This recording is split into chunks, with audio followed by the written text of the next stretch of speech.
Le Serious Park of Science and Art, cette salle que vous voyez à nos côtés, va abriter à partir de demain, mercredi 23 octobre 2019, la première grande rencontre entre la Fédération de Russie et les pays africains.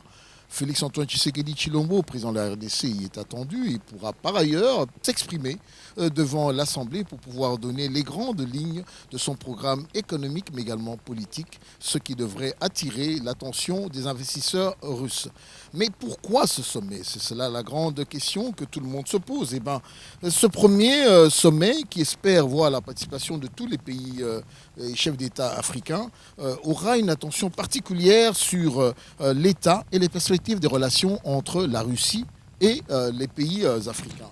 Il est également attendu des grandes discussions concernant les domaines politiques, domaines économiques et les domaines sécuritaires, mais également en termes d'investissement. Qu'est-ce que la Russie pourrait offrir à l'Afrique et qu'est-ce que l'Afrique pourrait offrir à la Russie? Ce débat-là pourra se tenir, mais également des échanges approfondis seront mis sur pied de manière à ce qu'une déclaration finale commune, conjointe, soit lue après les 48 heures de débat.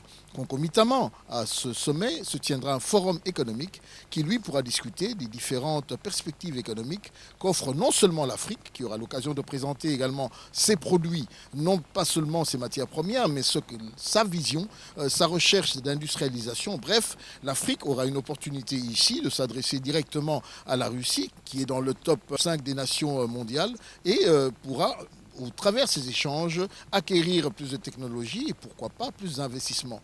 Donc nous espérons que pendant les 48 heures que le président de la République passera dans cette ville de Sochi, Sochi qui, je vous rappelle, a abrité les Jeux Olympiques d'hiver en 2014, cette cité qui se trouve juste à côté de la mer Noire est une excellente ville. Le chef de l'État aura plus d'un tête-à-tête avec le président Vladimir Poutine. Au cours de ces échanges, je crois qu'il pourra définir, il pourra obtenir, il pourra discuter avec son homologue russe des différentes perspectives et pourquoi pas l'inviter à convaincre les investisseurs russes à venir en RDC. Nous ne manquerons pas, presse présidentielle, de vous tenir informé des différentes étapes et rencontres que le chef de l'État aura durant son séjour ici en Russie. Encore une fois, c'était Abraham Blakabwanga pour le compte de la presse présidentielle.